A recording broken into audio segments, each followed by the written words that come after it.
주역 시간입니다. 주역은 뭐 크게 얘기하면 변화를 나타내는 변화의 원리를 밝혀놓은 책인데, 변화라는 건 그냥 봄에서 여름, 여름에서 가을에서 겨울 이렇게 그러한 기후 변화 정도가 아니라 아주 근본적인 변화를 그 속에 담고 있다, 이렇게 볼 수가 있는.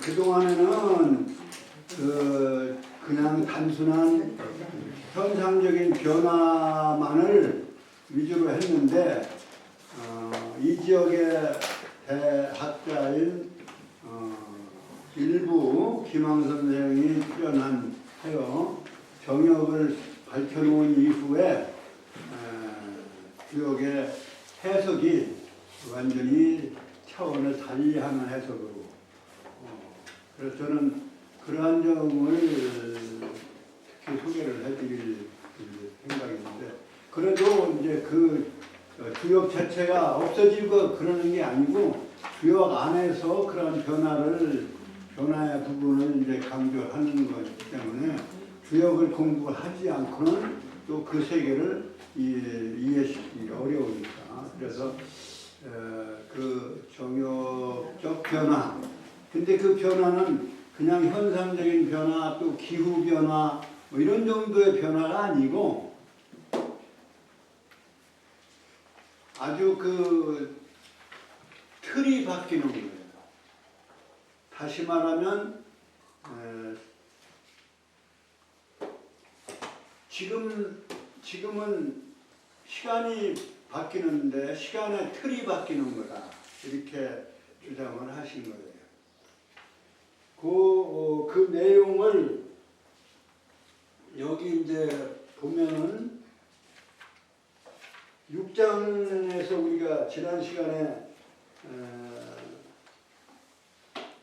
문왕 8궤도에서 정역 8궤도로, 그래서 이 6장은 문왕 8궤도를 설명한 것도 아니고 복희 8궤도를 설명한 것도 아니고, 그림은 그려져 있지 않지만 미래의 변화된 세계의 변화된 세계의 어떤 그 하나의 기본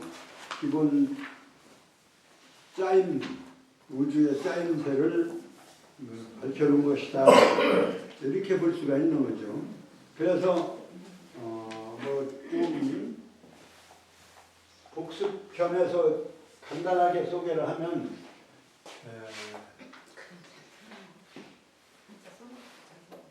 도 그리는 것자예요. 도. 그 다음에 글서자, 도서. 그 다음에 함역,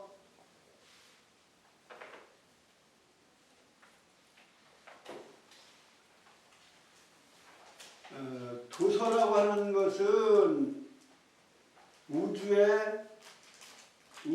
만물의 우주의 시가 도고, 도서나무는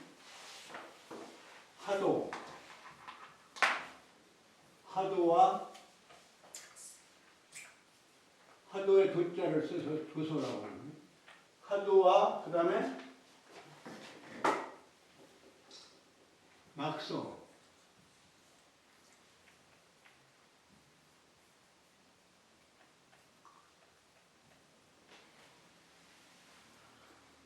하도와 낙서를 도자와 서자를 붙여서 도서라고 합니다. 그리고 우주의 시와 열매의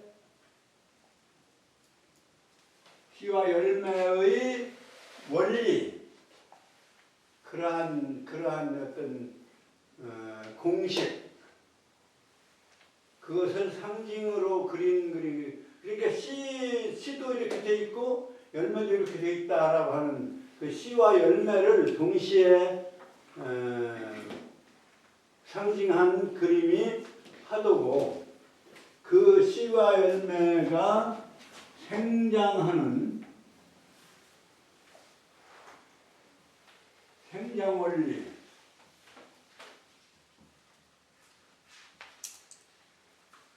생장 원리를 상징으로 그린 그림이 낙서다. 이렇게. 그러면 우주의 씨, 우주의 열매, 우주가 씨가 그렇고 열매도 그러한 모양으로, 그러한 원리로 되어 있다는 것이 이 화도가.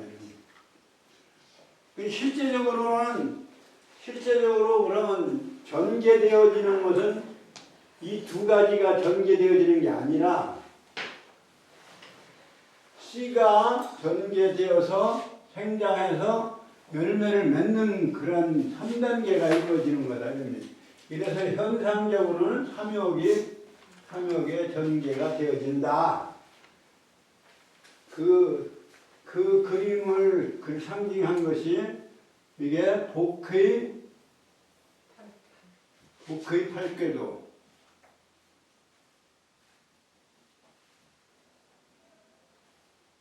복의 팔궤도.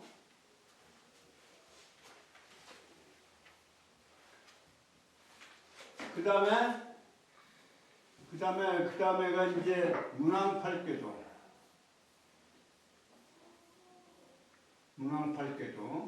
그 다음에 정엽팔궤도. 그러니까 이 팔궤도는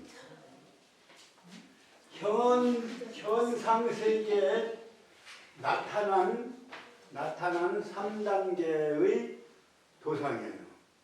이거는 원리, 이치를 상징한 거고. 그래서 씨와 열매는 똑같은 이치로 되어 있어요. 이치는 똑같아요.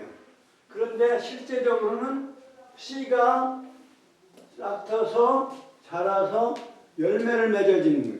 그러니까 실제적으로 열매와 씨는 똑같이가 원리는 같아요. 그 내용은 같지만, 그러니까 옛날 씨를 갖다 심거나, 그 씨는 그 시대적으로, 열매는 그 씨가 맺어진 열매라고 해요.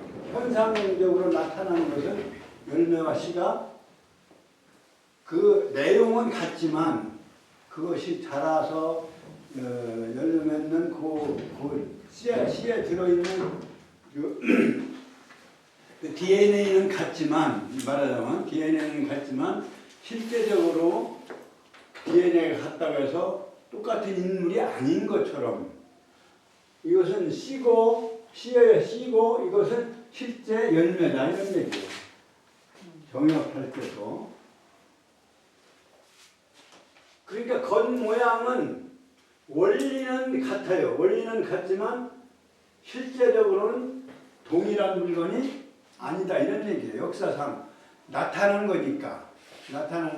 씨가 심겨져서 지금 이제 우주의 열매 시기가 되어서 열매가 됐다면, 그 씨와 열매는 원리는 같지만, 그 속에 들어있는 프로그램은 같지만, 똑같은 씨요, 똑같은 열매지만 실제적으로는 이것이 곧 씨는 열매가 곧 씨는 아니잖아요. 현상 속에서는 겉모양은 같을 수 있다. 비슷하다. 그래서 3장하고 이게 이제 여기 제 설계편 제3장, 그 다음에 여기가 5장, 여기가 6장.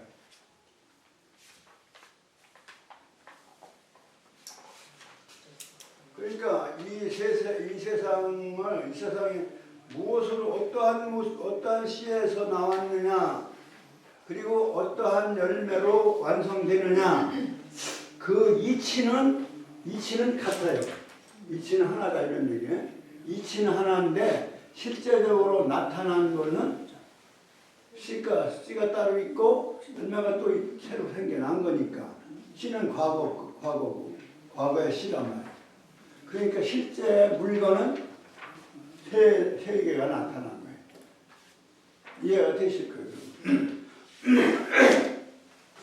그러니까 하도낙서는 그 이치를 얘기한 거고, 그래서 이치에 씨의 이치와 열매 이치가 같기 때문에 이치의 그림은 하나만 된다 이런 얘기예요. 그러나 실제 나타난 역사에 우주 역사에 나타난 거는 씨가 이렇게 시작되어 또 자라서 이런 열매를 맺고 있기 때문에 실제적으로 나타나는 것은 이 세 단계가 다 나타나는 거다 이런 얘기. 그런데 이제 그동안에 요 6장 해석을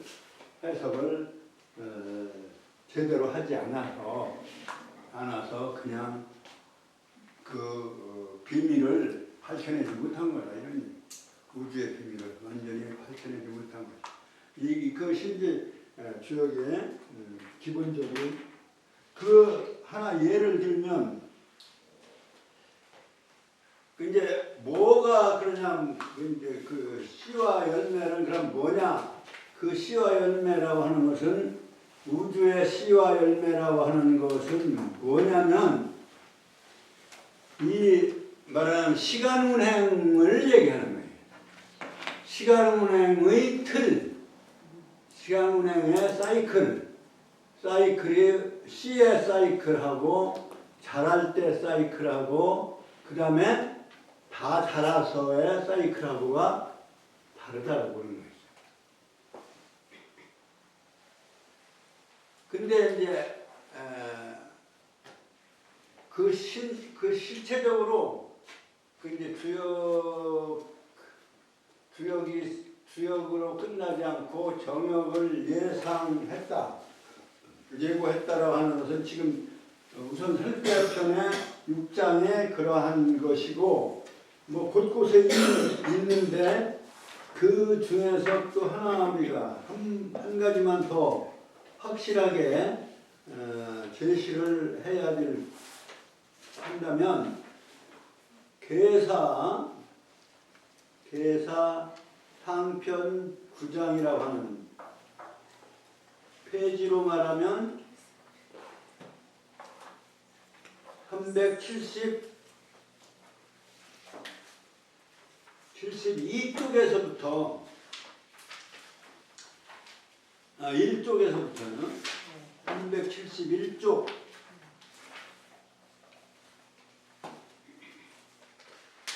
찾으셨어요?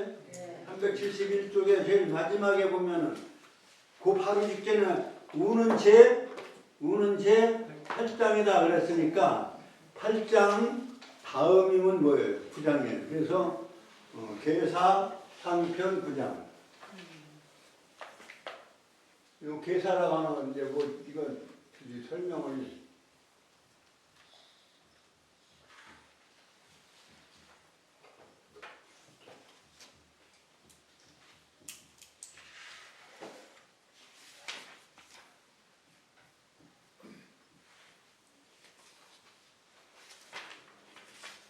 우리가 주역은 뭘로 되어 있냐면 일단 괴효라고 하는 논리가 주역의 주된 논리인데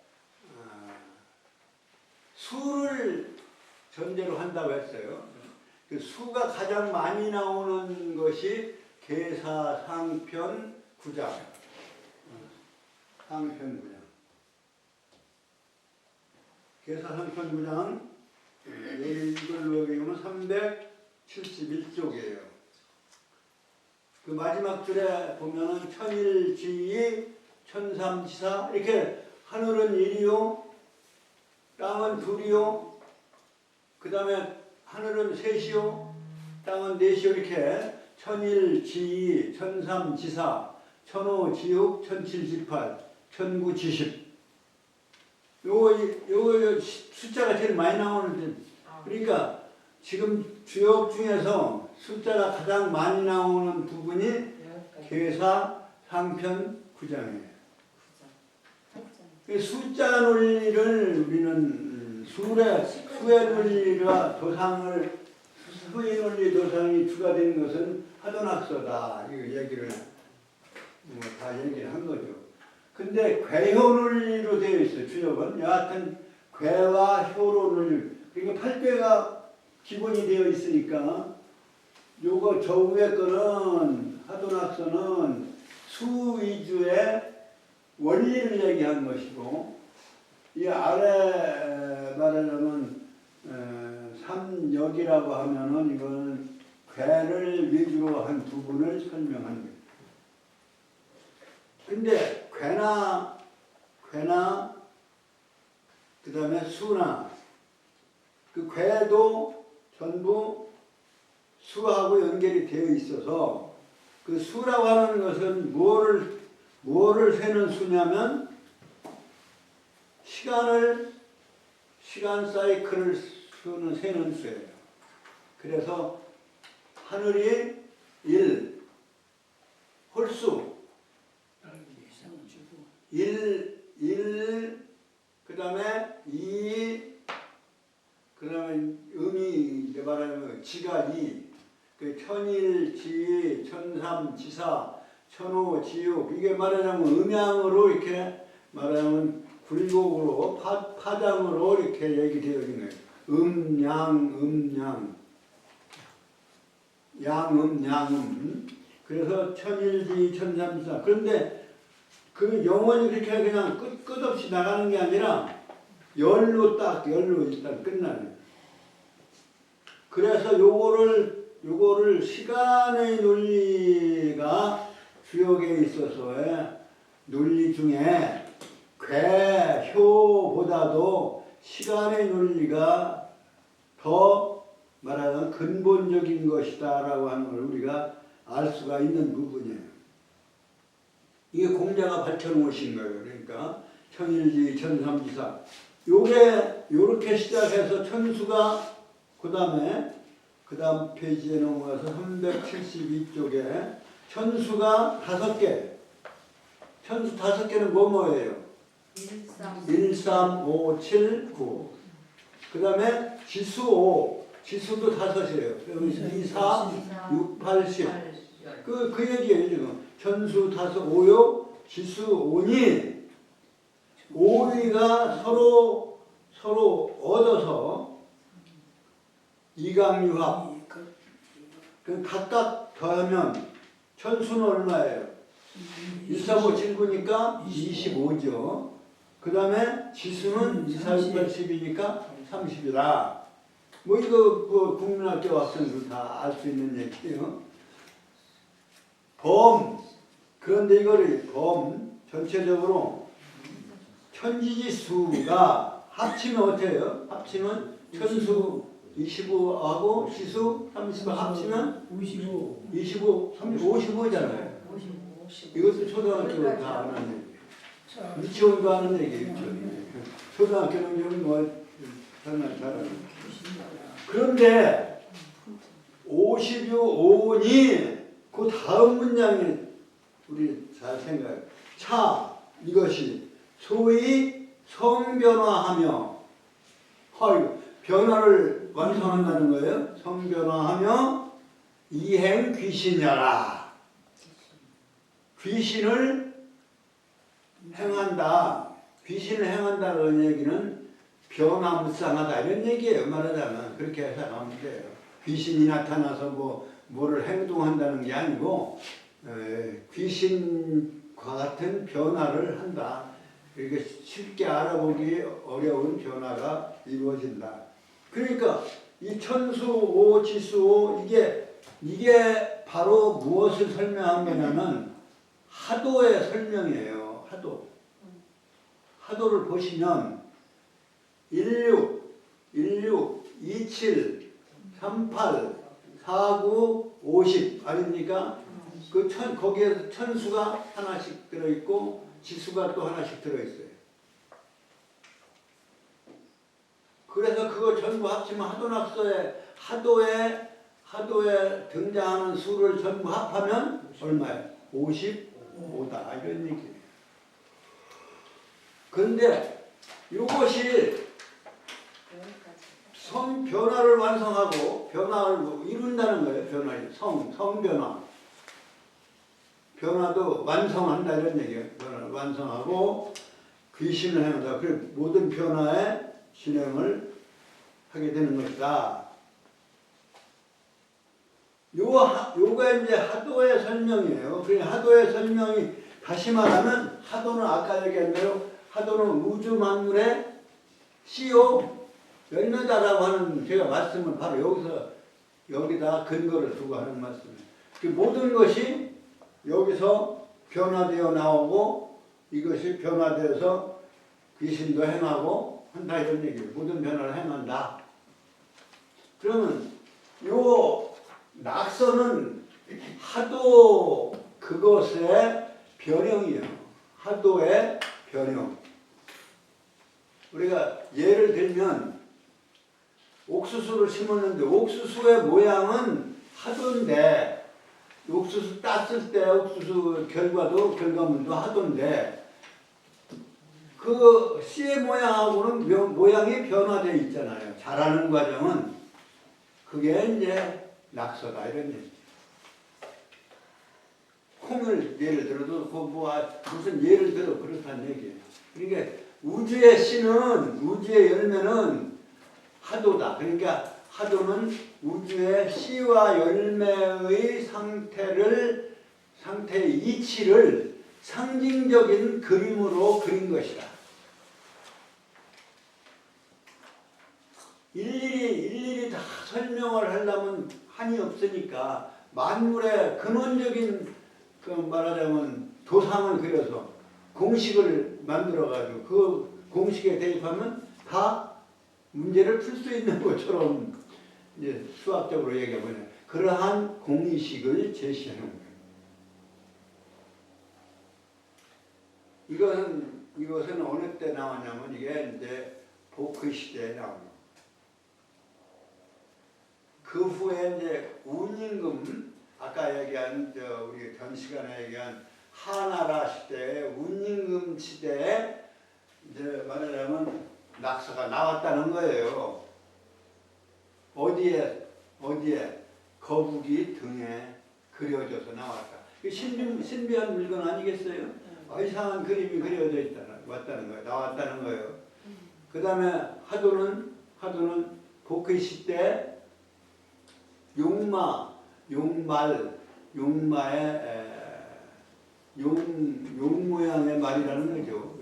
용마도 신비의 하나의 동물인데 용마의 등에 그려져 나왔다. 그런데 그것을 성인이 기록해서 전한 것이고 이렇게 된 거예요, 사실은. 근데 내가 생각하는 거는 그렇게 하지 않으면 전해지지 않은 문자도 아직 없어질 때고 그러한 아주 신비로운 전설을 거기다 붙여가지고 전해야 그것이 오래 전해지잖아요. 문자도 없었던 시절이고 또 세상은 넓은데 사람들은 막 그냥 흐트러져 사는데 그걸 전해주려니까 그러한 그림 신비로움의 신화를 거기다가 붙여가지고 전해준 것이다.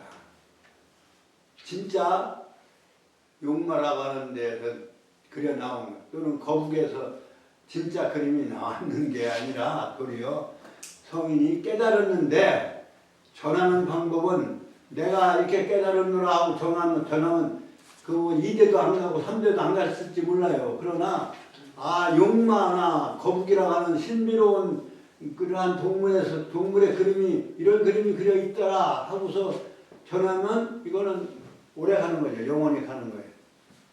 그러니까 문명의 전달을 하는 방법을 그렇게 취한 것이라고 나는 보는데 뭐 그게 아니건 기건 간에 일단은 그렇게 용마의 그 그림 그래서 용마의 용자에다가 그림도 자에서 용도 여기는 거북구자 구서라고 그래요. 그렇게도 얘기를 해요. 그건 바로 지금 말씀한 대로 성변화를 하게 하고 모든 변화에 귀신을 행하게 하는 그러한 원리를 담고 있는 하도를 설명한 거죠. 그 다음에 여기서 낙서 대연지수 50인이 이제 요거는 이제 설명을 하자면 길으니까 이 부분은 50에서 하나 빼고 49를 쓰고 그 다음에 또 둘을 나누어서 하나를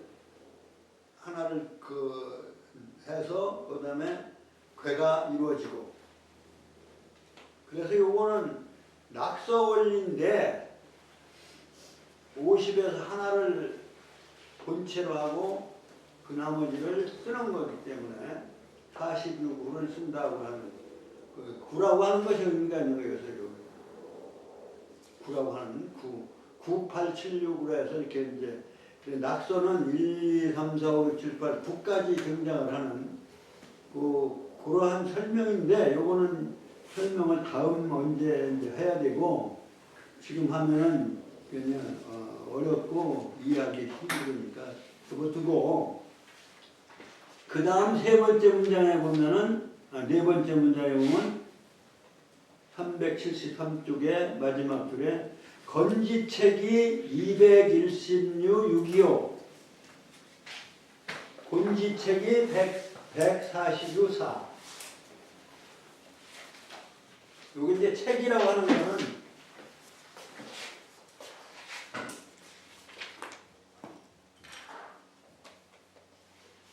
이건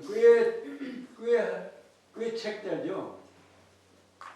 정치에 꾀를 내는 걸 뭐라 그래? 정책이라고 그래. 정책. 꽤 책자입니다 이게. 꽤 책자인데 무슨 변에 썼냐면 뭐예요? 대중 밑에 썼어요. 그 대나무 가치를 가지고 이게 묶은 속자예요. 대나무 가치를 묶어서 그걸 가지고 이렇게 계산해 낸다 이런 뜻에서 이게 여기는 작용 써먹는 수, 작용수, 책수는 작용수를 의미하는 그럼 건지책,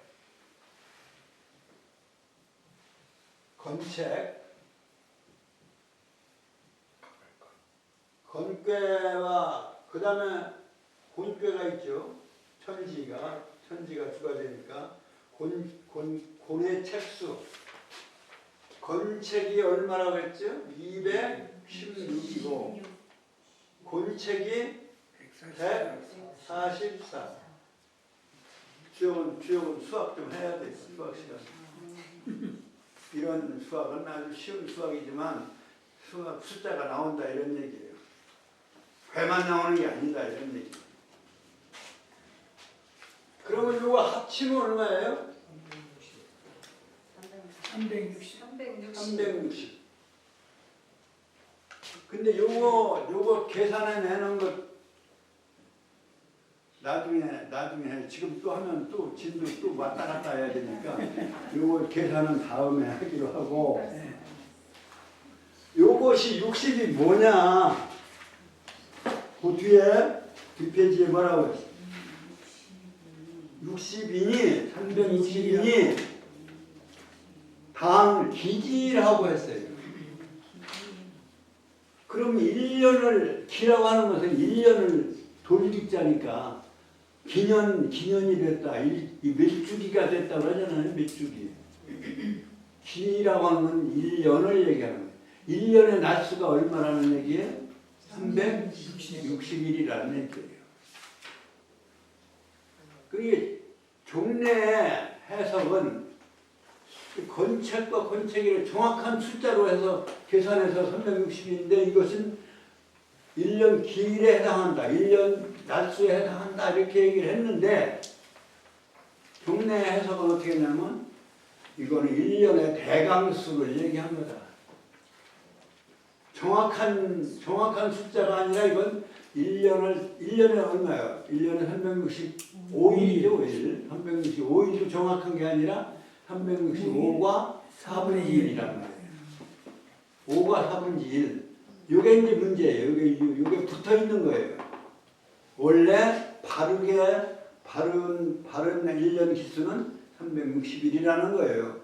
그게 말하자면 완성되어진 1년의 기수로서의 말하자면 변화의 궁극적인 요것이 이렇게 변한다는 의미가 사실은 바를 정자에 지금 365과 4분의 1은 거기다 4년마다 한 번씩 한 나머지 4분의 1을 4년 쌓아서 하루를 더 붙여서 366일 2월달에 366일 그러니까 29일로 해가지고 1년을 채우잖아요. 근데 1년을 채워도 360도 제자리에 오는 게 아니라 5과 4분의 1을 더 간다 이거예요. 그렇잖아요. 더 걸려서 1년으로 따져지는 거예요. 근데 이거는 여기는 당 기질이니까 딱 360일로 제자리에 오는 그러면 정확한 거예요. 오차가 없는 거예요. 그래서 이제 바를 정자에서 바르게 바뀌는 그러니까 정역에서의 지금 내가 설명하고자 하는 정이란 바를 정자는 무엇을 의미하느냐면 무슨 변화를 얘기하느냐면 아까 얘기한 대로 무슨 사물의 변화나 계절의 변화 뭐 온도의 변화 뭐 이런 변화가 아니라 기억의 궁극적인 변화의 궁극적인 목표점은 이 기수의 변화다. 그게 바로 우주의 씨요 열매다. 그렇게 착안해서 이거 풀어보고 아까 이제 지금 앞으로 얘기할 6장 풀어보는 6장 풀이를 거기에 입각해서 하면은 주역에서 그동안 긴가민가 하고 말을 많이 주석을 여러 많이 해놨어도 정확하게 떨어지는 것이 아니었던 것이 그 말하자면 해석에 다양한 의미가 있던 것들이 완전히 다 풀려버리는 거예요.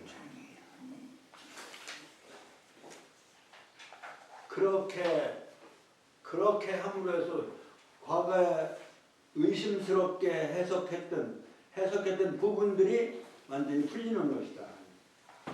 그래서 당 기질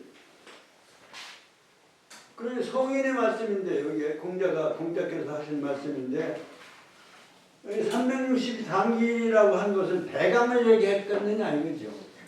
공자께서 대강을 얘기했으면 그건 성인 아니잖아요. 정확하고 분명하고 이치로 올바로 얘기를 해야 성인이지.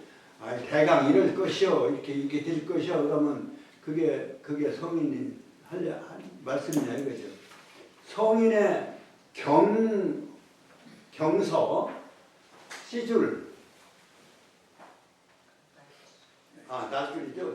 날줄은 흔들리면 안 되는 것이 그래서 경이란 글자 쓰잖아요. 성경 현전 그래서 경이 있잖아요. 경은 날줄이고 위는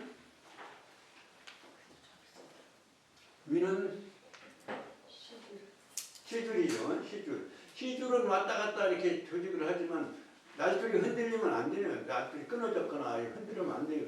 그래서 이 변화되지 않는다는 뜻에서 흔들리지 않는다는 뜻에서 경이라고 그래요. 그래서 경서 성인의 확실한 말씀을 성경이라고 그러잖아요. 성경 현전 현인들의 해석은 전이라고 한다. 그러니까 여기서 360은 당기일, 기질, 1년 기수에 해당한다. 당자는 마땅한 당자는 해당한 당자예요. 해당한다. 거기에 당한다. 그렇게 얘기를 해놓은 것을 이게 대강 1년 기수에 1년 365일을 뭐 5를 생략하고 줄여 맞추림하고 해가지고 적당히 맞추림하면 차라리 366일이 돼야 되겠죠. 그런 거. 그 10단위로 맞추려 해도 하나를 올려야 돼요. 반죽이면 반올림하면 반올림 안 하고 줄여버리면 이제 360일 되겠지만 그러한 1년 360일을 65과 4분의 1의 1년 기수를 대강으로 말한 것이고 대강을 건곤의 책수로 했다. 그렇게 종래 해석한 거예요. 그게 잘못된 해석이 드러난 거예요. 그게 이제 대한민국의 20세기에 들어와서 이제 이 지역에서 태어나신 대학자께서 밝혀낸 이제 이것만이 아니에요. 여러 군데가 있습니다. 다음 페이지에 보면 단백질이 가장 많은 음식 탑10. 그 다음 페이지 375쪽에 그거 보면 식어로 사형이 성역하고 4번의 경영을 통해서 그런데 이것도 설명하자면 좀 길은데 윤임금 시대 1년이 366일이라고 하는 서경에 나와요. 서경에 366일 1년으로 그 다음에 순임금 시대가 365과 4 지금의요. 그러한 것은 원역 그 두 번은 윤역 시대라고 하는 거예요. 그 윤역 시대를 거쳐서 정역 시대로 넘어온다. 그것이 4번의 경영이라고 이렇게 보는 그게 이제 새로운 해석이에요. 사형이 성역 4번의 그 역수 변화를 거침으로 해서 그 역도가 완성되어지고 그 다음에 이제 식주를 띄우면 그 결과 한 줄 띄워서 인이신지하며 총유의장지하면 천하지 능사 필의리니 9가지 썼던 것을 펼임자 인 끌어서 펴고 10가지 다 쓴다는 거죠. 그 다음에 총유의장지하면 그러한 차례대로 이렇게 촉발해서 다 달하게 되면 천하지 능사 필의리니 천하에 이룰 수 있는 일은 다 끝난다 이런 얘기예요. 그러니까 천하의 변화가 완전히 끝난다. 끝나니 그 광경을 현도하며 신덕행이라 시고로 가여 수작이며 가여 오시느니 수작은 우리가 무슨 수작이요?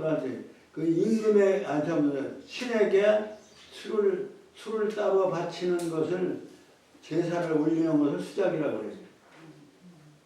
그러니까 신이 하는 일이 완성되었음을 얘기하는 거죠.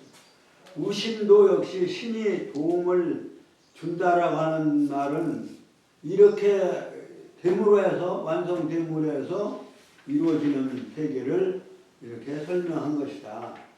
그래서 공자께서 결론으로 다시 말씀을 하기를 자왈 지 변화지도자 기지 신지 소위 헌적 변화의 도를 아는 자가 바로 신의 하는 바 소위 신의 하는 바 신지 소위 가르치자는 의니까 소유격이니까 신의 소유하는 바 소위 신의 하는 바를 지 동사가 지거든요.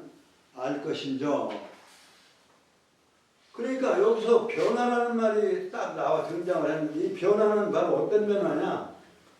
이 단기 변화다 이렇게 볼 수 있는 거예요. 이 구장이 굉장히 중요한데 계사부자는 주역에서 중요한 부분이에요. 음양, 합덕, 그리고 천지의 대변화를 통해서 완성되어지는 변화. 그러니까 천지 변화는 그냥 이렇게 무슨 변화가 아니야. 그냥 변화가 아니고 말하자면 지구의 공자전과 달의 자전과 공전이 완전히 합치되어서 30일 한 달에 12달 360일이 완성되어지는 그러한 1일 1도씩 해서 하루에 한도씩 가서 360일 만에 1년이 되는 그러한 역수의 변화를 요 속에 담고 있다. 이렇게 해석을 하면 그게 이제 바로 정역적 입장이에요. 그냥 변화가 아니야. 단순한 변화. 나는 가을이 여름이 봄에 여름 되고 여름이 가을 되고 가을이 겨울 되는 그러한 사시변화 정도가 아니라 아주 이건 역수의 변화다. 기수의 변화다. 그렇게 그러한 예언을 하고 있는 것이라고 본 것이 바로 공자가 하신 말씀을 새롭게 해석한 바로 이 해동 주역의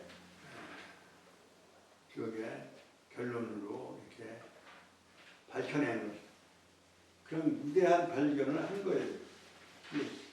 그 지변화지도, 변화의 도를 아는 자가, 변화의 도를 안다는 얘기는 바로 역수 변화가 이루어지는 그러한 세계를 아는. 그럼 세상에 완전히 불합리하던 것이 합리화되어지고 모순되어졌던 것이 없고 어긋나 있던 오차가 없어지고 그러한 세계가 된다고 이렇게 본 것이, 그게 후천 변화로 그렇게 제시한 것이 바로 이제 6장이 얘기하는 역궤도의 말하자면 내용이다 이렇게 볼 수가 있어요. 그래서 그 그림을 지난 시간에 이제 설명을 했었는데요. 그게 이제 29쪽에 있다고 이제 말씀을 드렸는데, 그 해석은 지난 시간에 했기 때문에 이제 들어가고 요 그림을 한번 다시 확인을 해볼게요.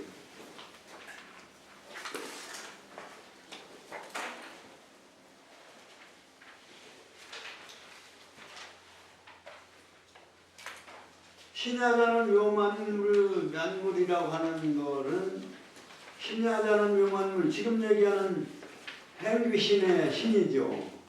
다시 말하면 변화의 완성.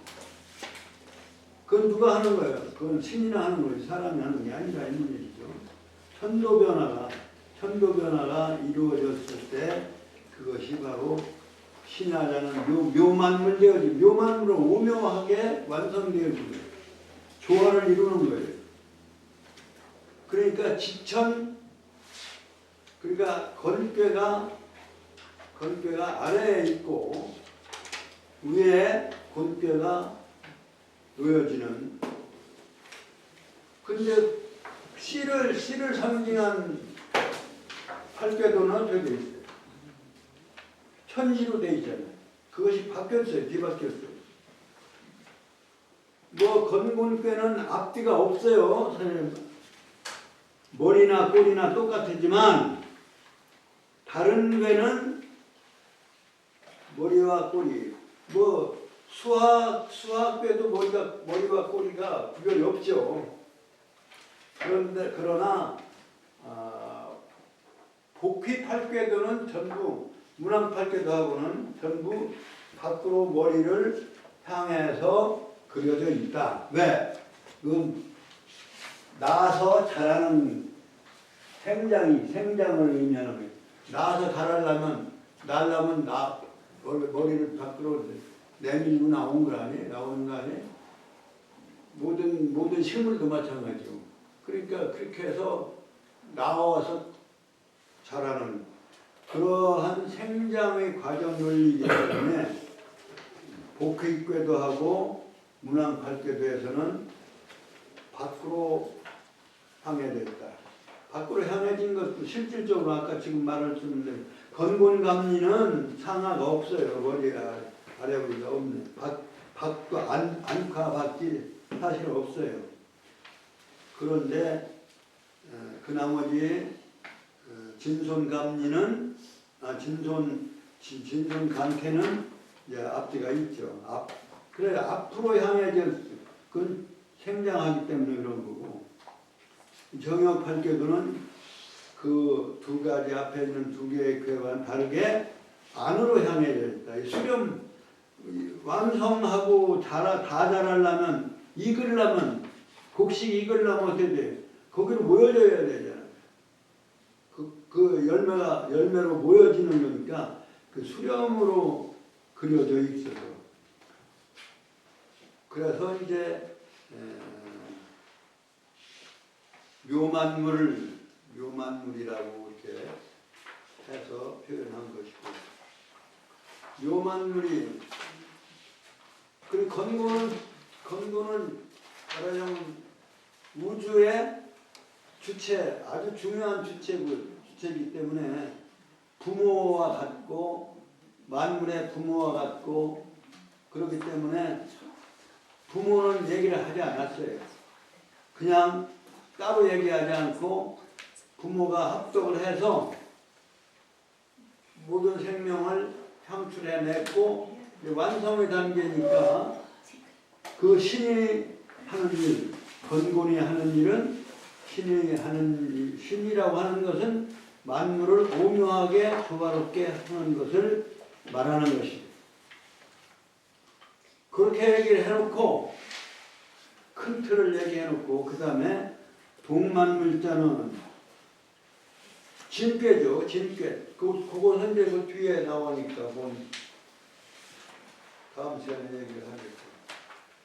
진만물자는 동만물자는 진꾀는 만물을 움직이는 작용을 하는데 그 움직이는 작용을 하는 그 진꾀는 진꾀보다 더 그 우레라고 하는 자연물보다 더 한 게 없다. 그러니까 이거는 작용하고 움직이기를 다 했다는 얘기예요. 묘만물 했으면 완성이기 때문에 더 이상 빠른 게 없이 일을 완료했다는 의미가 되는 거예요. 진꾀가 할 일을 다 했고 묘만물자는 막지로 풍하고 그러니까 풍은 손꾀잖아요. 그러니까 손꾀가 할 수 있는 일은 막 흔드는 건데 그것도 진꾀가 다 선천의 일을 다 마쳤다 이런 얘기. 막지로 풍하는 최상급으로서 막자를 쓰므로 해서 그 다음에 조만물자는 막하노 화하고 이 불은 온도는 따뜻하게 만물을 뜨겁게 하는 그 할 일을 다 했고 그 다음에 열만물자 막여로 택괴죠. 택괴. 그것은 또한 할 일을 다 기쁨을 더 이상 할 수 없는 만큼 다 기쁨의 끝까지 기쁨을 완료하고 윤만물자는 만물을 윤택하게 하는 것은 물이 할 일을 다 하고 그 다음에 종만물 심한물자 만물을 끝내고 또 만물을 다시 시작해야 할 그러한 사명의 차례를 가지고 있는 궤가 간궤다. 간궤보다 더 왕성한 것이 없으니 그렇게 해서 8궤를 설명해왔어요. 8궤의 작용이 다 끝났다는 의미를 갖는 것이죠. 그래서 자람이 끝난 것을 의미하기 때문에 수화가 서로 상극을 이루는 게 아니고 수화가 서로 할 일을 조화롭게 하고 그 다음에 내풍이 우레와 바람이 서로 어긋나지 아니하고 할 일을 다 하고 그 다음에 산택이 통기 연후에 지금 예를 들어 화산 폭발을 한다거나 이런 것도 이게 뇌 작용이라고 봐야 되겠죠. 그런데 예품이 불상패가 아니라 지금은 아직까지는 항패를 하는 거죠. 자연 현상은. 그래서 산과 택이 이제 두 가지를 이렇게 합쳐서 내풍이 그렇고 수화가 그렇고 내풍이 그렇고 그 다음에 산택이 또한 길을 통하고 완성되어진 상황이다 이거죠. 그래서 그것이 서로 이렇게 맞바르다 보는 그 감리가 수화잖아요. 그 다음에 내풍이 16이고 지금 이렇게 돼 있고 그 다음에 4구, 감리, 16, 4구 그 다음에 38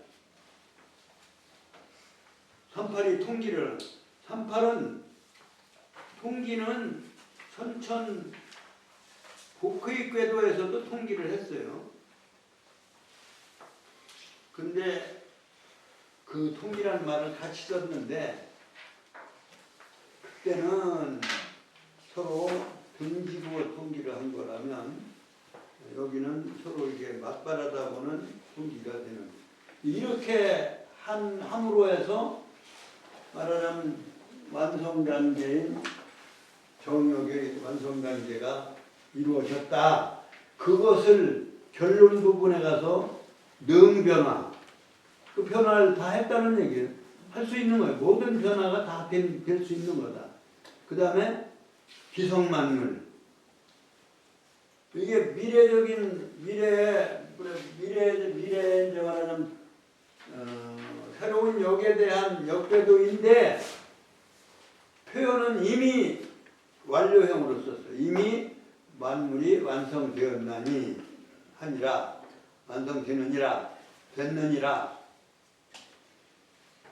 완료로 얘기했어요.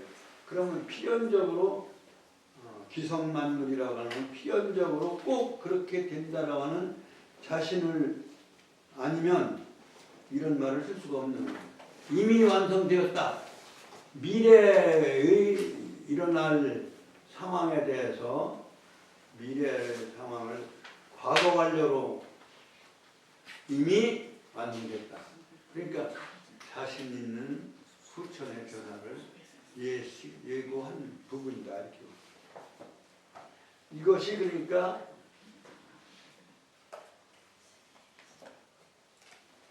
그 주석에 말한 대로 이것이 건곤꾀를 제거하고 그 건곤이 전원 오로지 전문적으로 육자녀만을 얘기했는데 그렇게 함으로 해서 신의 하는 바를 보여줬다고 보았다고 말하였는데 연이나 기, 위서 그 위치와 차례 또한 위치와 차례는 또한 상장 앞장의 말씀을 쓴 것 같다. 썼다. 나 단정을 해서 썼다 이렇게 얘기한 거예요. 앞장이라는 것은 바로 3장을 얘기하는 복의 팔계도 산택이 통기하고 내풍이 상박하고 수화 불상석하고 천지 정의하고 그러니까 불식불식 이렇게 짝 맞춰서 얘기한 표현이 비슷하거든요. 그러니까 그 얘기를 다시 설명한 것에 한 것으로 이렇게 얘기를 한 거예요. 그런데 끝에 가서 미상기의라 그 뜻을 자세하게는 모르겠다. 자세하지는 않다. 자신이 없다 이런 얘기입니다. 그러니까 종래 해석은 다 완성된 해석이 아닌 걸 볼 수가 있겠다. 그런데 7장은 바로 이제 그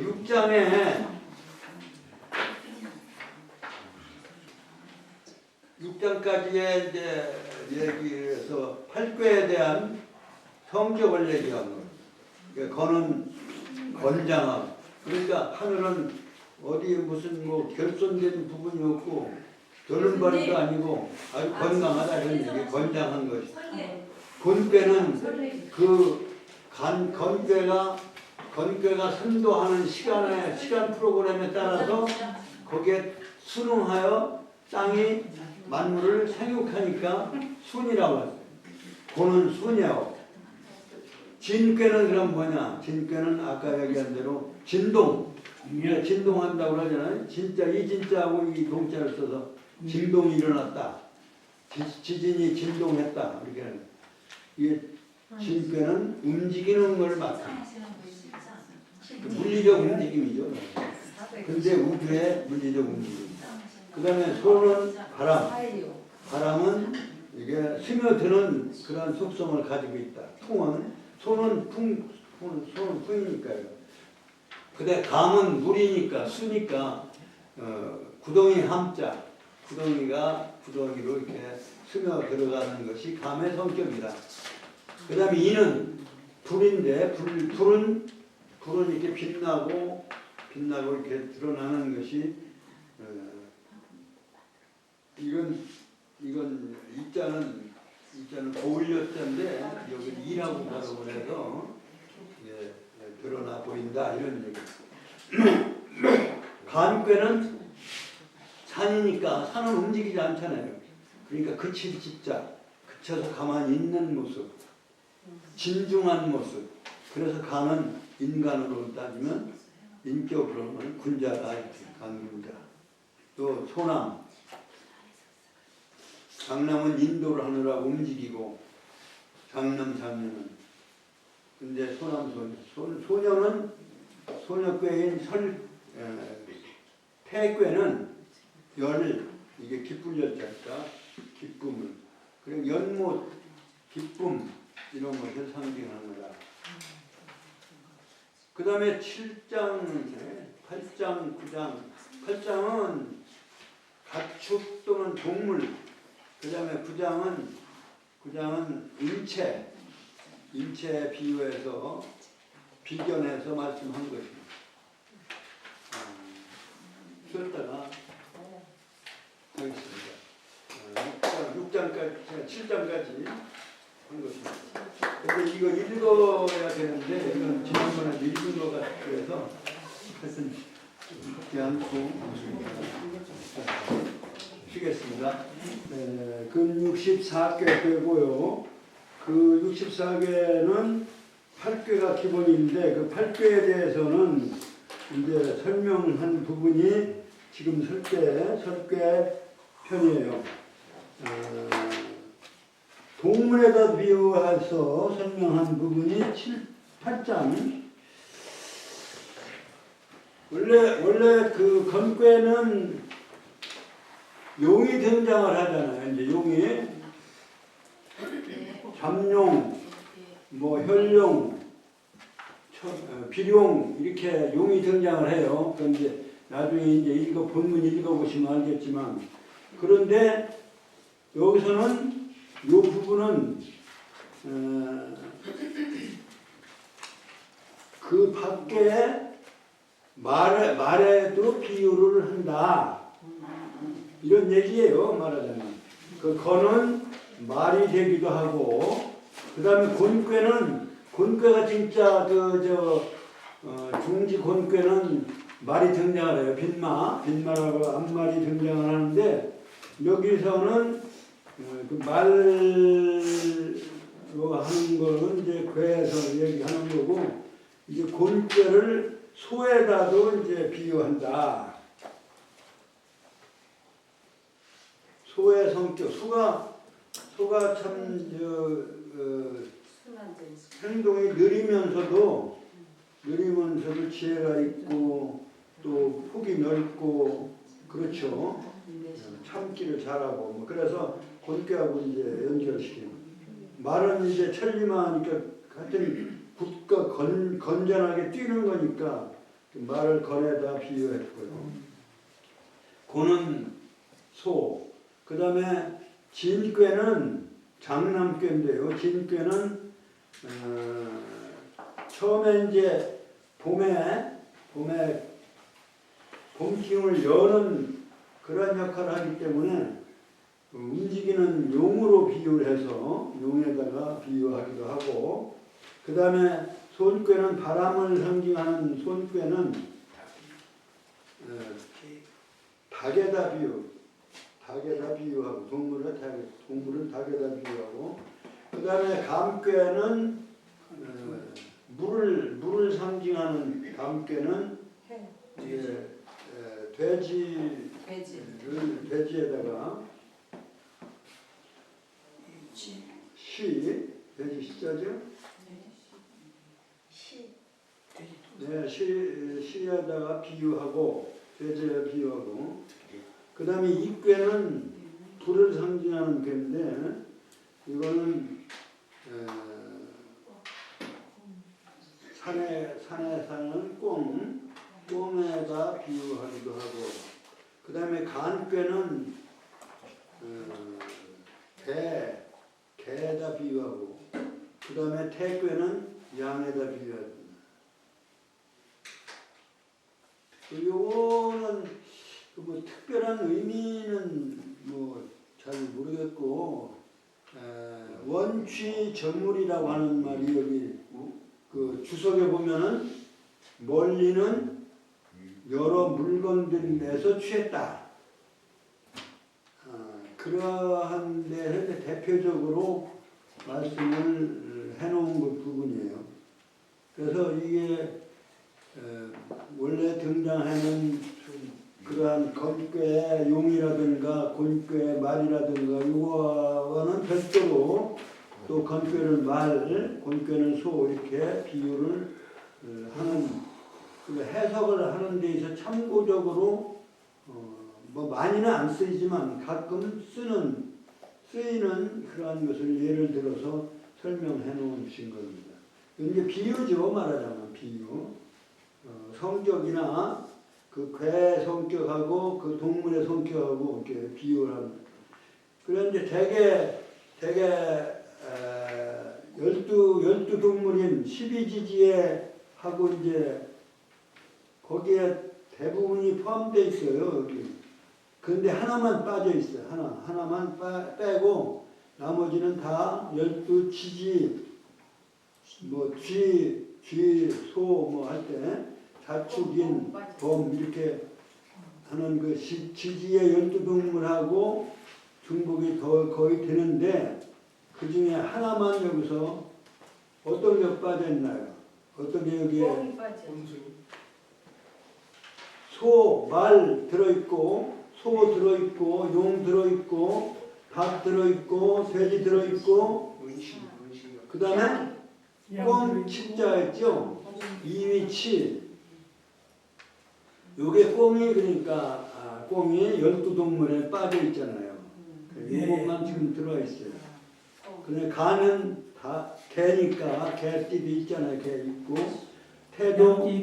태도 양띠 있으니까 그 12동물에 다 포함되어 있는데 이 꾀만 여기에서 예외로 되어 있어요.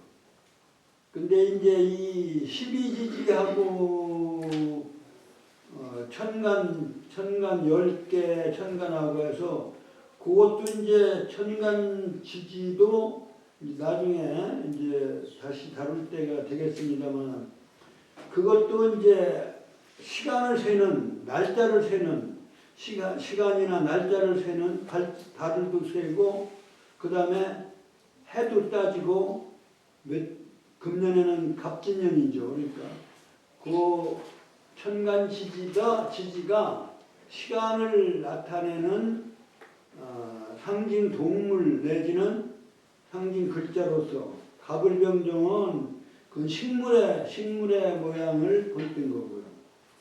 지지는 동물의 모양을 본뜬 거예요. 그 천간 10과 지지 12이 이게 모여서 합쳐져서 결국은 시간의 성격 내지 시간의 의미 또 시간의 변화를 나타내는 시간을 세는 그러한 걸로 그래서 아마 여기도 그 12지지하고는 일치하지는 않지만 그러한 괴의 성격을 동물에다가 비유해서 해설하고 또 그 괴에 대한 해설에 참고를 할 수 있는 이런 부분을 말씀을 해놓으신 것이다 이렇게 볼 수가 있습니다. 그 다음에 8장은 우리 인간의 몸, 그러니까 인간에서 가장 중요한 건 머리잖아요. 사람을 사형을 시킬 때는 옛날에는 목을 쳐서 머리와 몸뚱이를 구별시키는 것이 이제 큰 형벌인데, 그 머리와 육신이 붙어 있어야지. 그래서 이제 제일 중요한 부분 머리로. 그래서 머리는 건괴. 그 다음에 모든 내장을 담고 있는 부분은 배예요. 몸뚱이. 그러니까 복이 이제 배복자인데요. 몸뚱이를 말하는 거죠. 곤괴는 몸뚱이에 해당돼요. 그러니까 건곤괴만 있으면 팔다리가 조금씩 흠이 있어도 괜찮다 이런 얘기죠.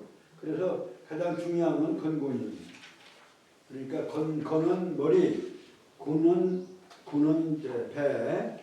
그 다음에 진괴는 아래에서부터 진동해서 위로 올라오는 그것이 이제 역에서의 작용의 차례예요. 그래서 진장남괴가 제일 아래에 발에 해당해요.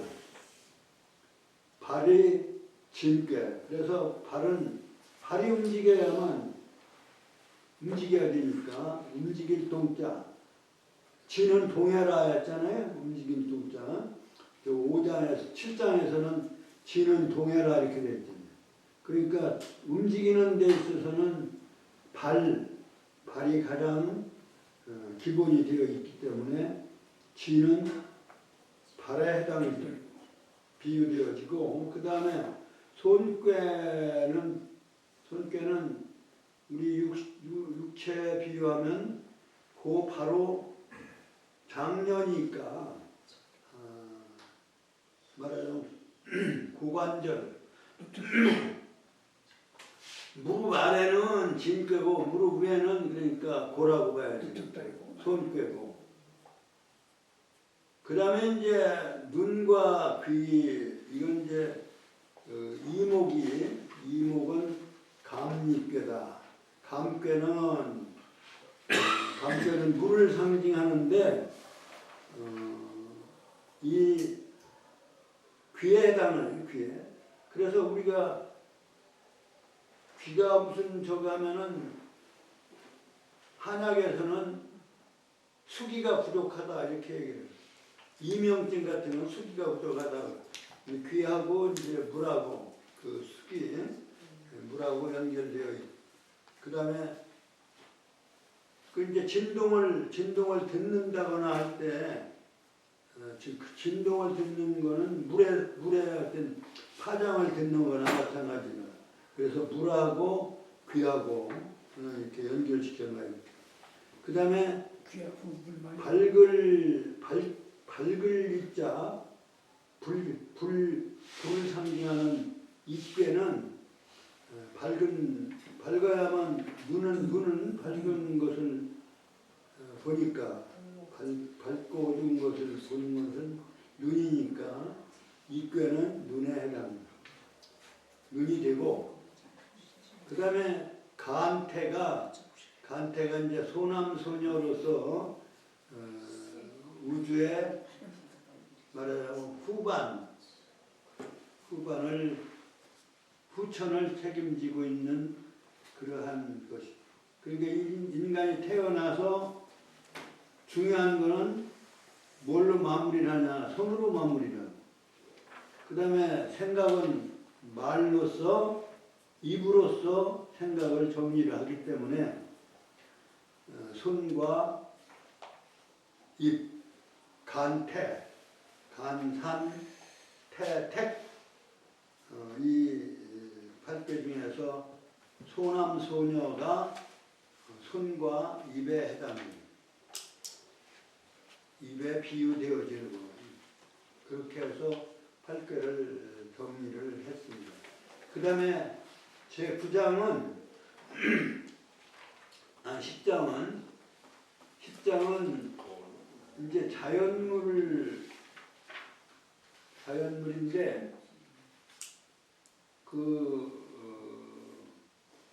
양효냐 음효냐에 따라서 양이 처음에 생겨났으면 아래서부터 이제 생겨나고 자라고 이루어지는 거니까, 목표를 이루는 거니까 아래에서부터 이렇게 아래에 양이 처음 생겼을 때 이것을 장남, 아래효에 음이 처음 생긴 그러한 배는 장녀. 그래서 장남, 장녀, 그 중간에 이제 중간일 때는 중남, 중녀. 그 다음에 마지막 제일 위에 있는 것이 양일 때 또는 마지막에 음일 때 그 배는 소남, 소녀다. 막내둥이 남성, 막내둥이 여성으로 소남, 소녀. 그래서 이 우주를 자연물로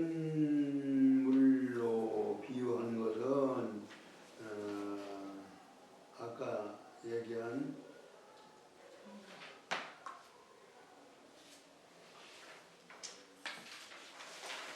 사실 자연물로 비유한 거는 3장부터 그렇게 비유를 한 거고, 그 다음에 성격으로 비유한 거는 7장이고, 생장성의 순서로 비유한 것은 5장, 6장이고, 3장, 5장, 6장이고,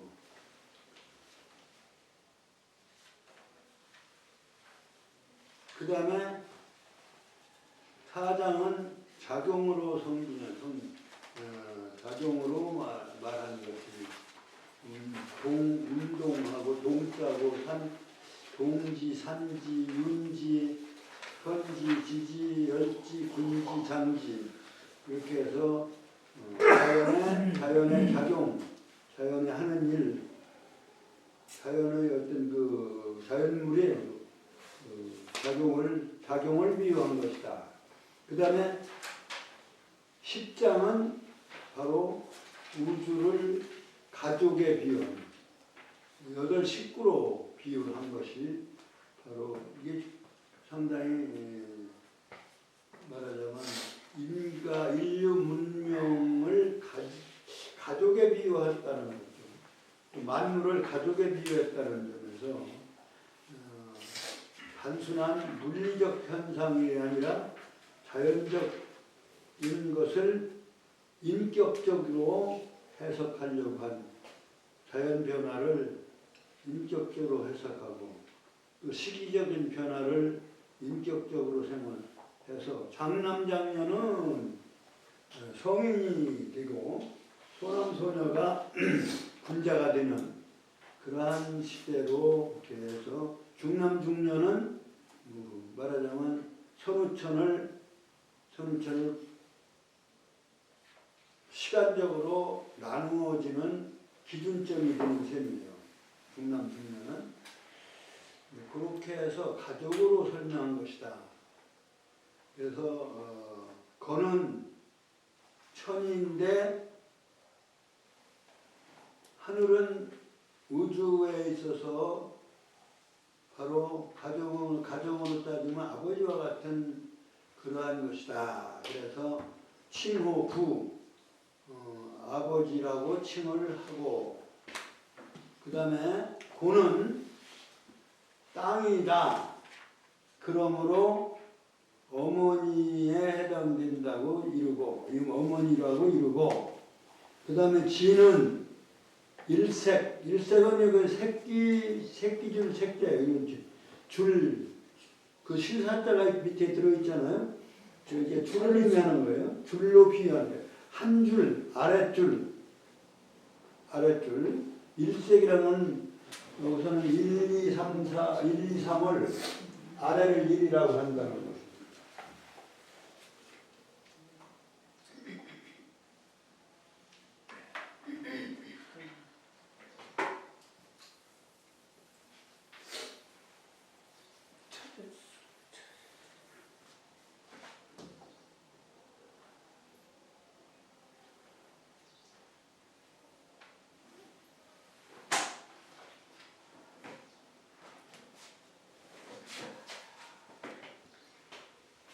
이거 양이라고 하면은 이게는 음일 수밖에 없죠. 그러니까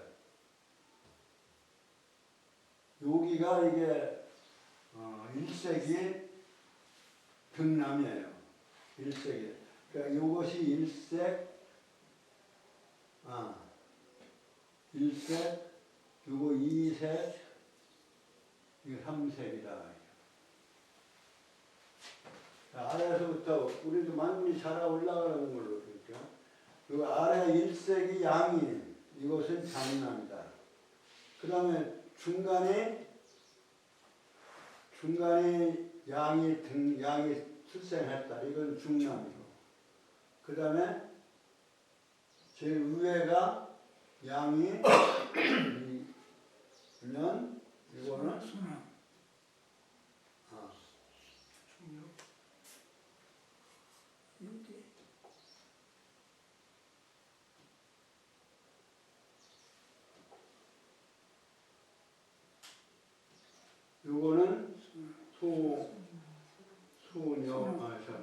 소남이 되는 거죠. 이렇게 장남, 중남, 소남. 이거 젊을 숫자예요. 그 다음에 이제 요거와 반대로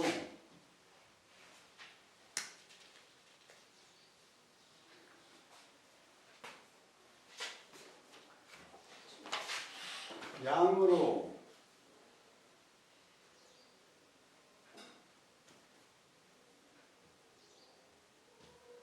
곤괴인데 곤괴 일색이 양이 되는데 음이 되면은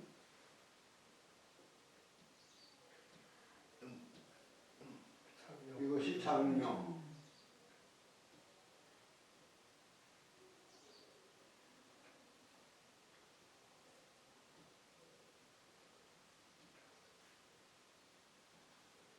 중령.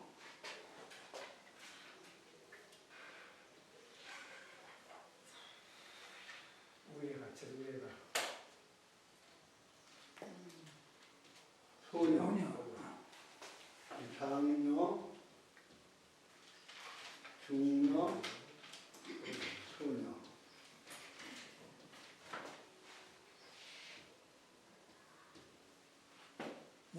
부모, 장남, 장녀, 중남, 중녀, 소남, 소녀. 그래서 8식구.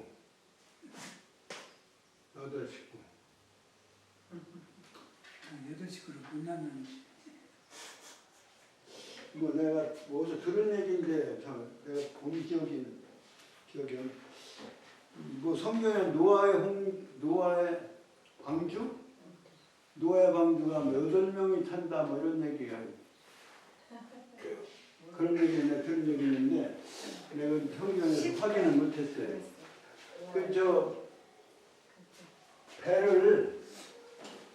배가 기본으로 8명이 타는 것이 이게 이제 좀 큰 배 모양이에요. 큰 배. 이게 뭐라고 그러죠? 군함 할 때 함자죠 이게? 이게 8명, 8식구.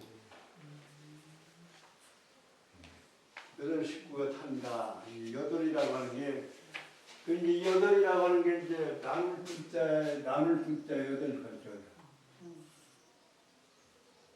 맹자를 읽으신 분은 알겠지만 팔부지가 왕도 정치에서 팔부지가가 나와요.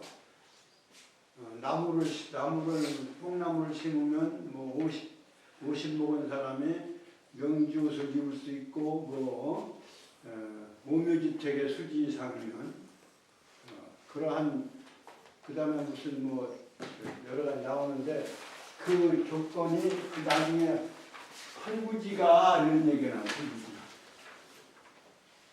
왜 여덟 식구라고 하는 것을 제시를 했는지 나중에 보니까 이제 주역에서 나온 것이 아닐까 이런 생각을 거기에 주석은 왜 여덟 식구를 합치듯 나왔냐. 이상적으로는 삼남 삼녀를 둔 집안이 가장 이상적인 가정이다 나는 이제 생각하는 거예요.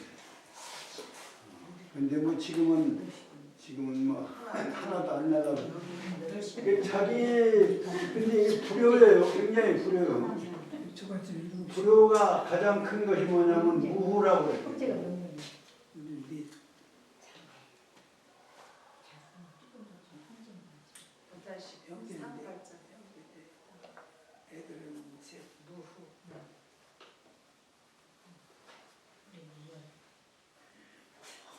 불효 중에서 가장 큰 불효가 뭐냐면 뒤가 없는 게 자식을 안 두는 게 그 불효 중에 불효라고 해요. 그게 막 여러 군데서 나와요. 불효 막대. 자기가 이 세상 제일이거든요. 그런데 나를 이렇게 있게 해준 것은 부모님인데 자기 부모님이 나를 낳아서 있게 해줬으면 나도 그 뜻을 받들어서 자식을 낳아서 후세에 이렇게 이어줘야 그게 효도지. 그래서 이제 뭐 여건에 따라서 뭐 안 가는 사람 요즘은 많이 안 가더라고. 앞으로 장래가 걱정스러운 식구라고 하는 그 행복도 그 안에 있어야 되는데 그렇지 않아서 걱정스러워요.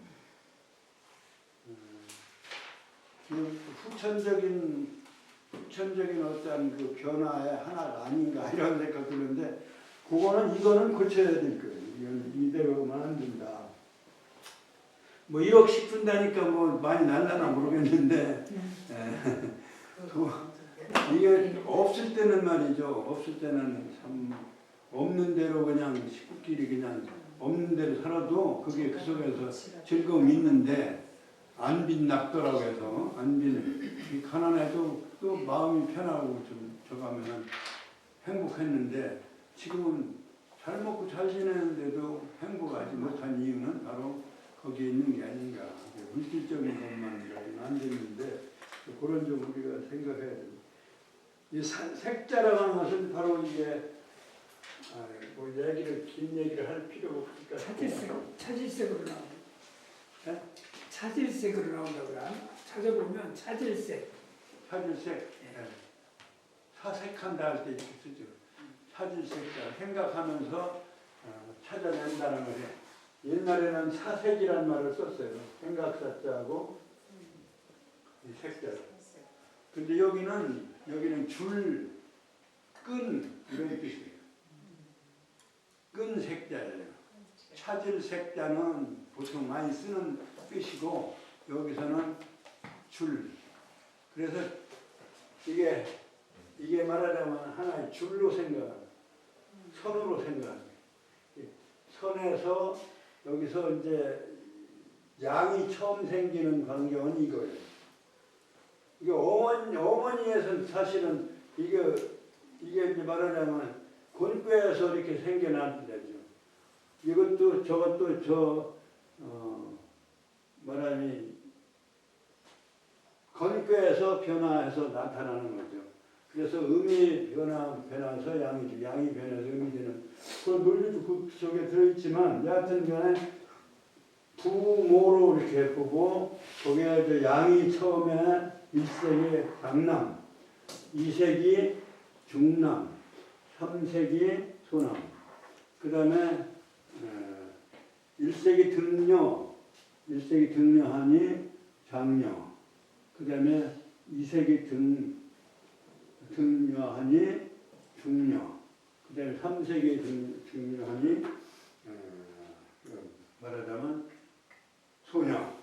그거 설명한 것이고, 이것은 우주 가족에 비유한 것이다. 우주를 가족에 비유한 것이다 하는 상당히 의미 있는 하나의 비유가 되고, 장남장녀의 논리로 말하면 장남장녀는 선천에 이 세상을 주도한 성인들이고, 후천의 소남소녀들은 군자가 후천을 살아가는 주인공이다. 이렇게 얘기가 되어지고, 그래서 성인은 나올 만큼 다 나온 거예요. 성인이 다 끝까지 다 나왔는, 지금 성인이 필요한 게 아니라 우리가 후천의 소남소녀의 간태합덕의 그 시대에 살아가는, 그 속에서 천지가 정의하고 산택이 통기하고 내풍이 불상하고 수학 불상석하고 산택이 통기한 그러한 후천으로 모은데, 문화적으로는 나는 내가 볼 때는 이미 후천에 와 있다. 그렇게 보고 싶고, 실제적으로는 천도 변화는 아직 후천을, 그 다음에 이제 11장은 여러 가지로 비유되어지는, 여러 가지를 말에다 비유하기도 하고 자연문에 비유하기도 하고 가족 비유도 있어요. 그대로 다 돼 있는데 11장을 다 공부하려면 시간이 많이 걸리고, 여하튼 진도를 말씀하니까 요거는 생각을 할까 합니다. 그래서 혈구의 편은 오늘로서 이제 끝을 내는데, 한번 읽어는 봐야 될 거예요. 한번 읽어봐야 되는데, 이것도 시간이 조금 필요로 해서 여러 가지로 비유를 해놨어요. 그런데 해석하는데, 괴사, 효사를 해석하는데도 필요하고, 실제 선우천의 논리를 설명하는 데도 필요하고, 대부분의 중요한 부분은 10장까지 잘 했지만 그 다음 것도 사실은 참고할 사항인데, 그것까지 다음 얘기하기로 하고, 일단 오늘 공부한 내용은 6장까지는 지난 시간에 한 걸로 하고, 7장, 8장, 9장, 10장 한번 읽어서 정리를 하겠습니다. 다 같이 한번 소리를 내서 힘차게 읽어주세요. 거는 거냐오. 시작. 거는 거냐오. 고는 수냐오. 지는 도냐오. 소는 이야오. 가는 하냐오. 이는 여야오. 가는 지야오. 태는 여야라. 우는 제 질자니라.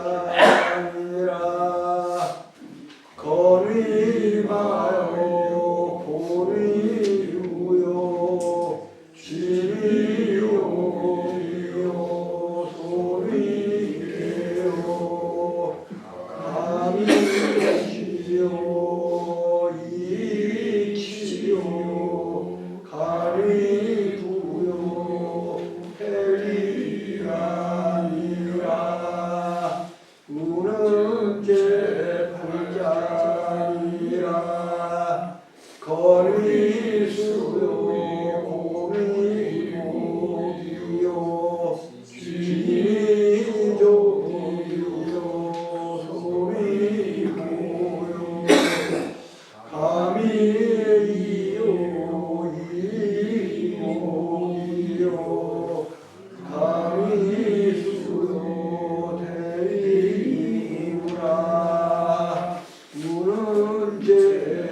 자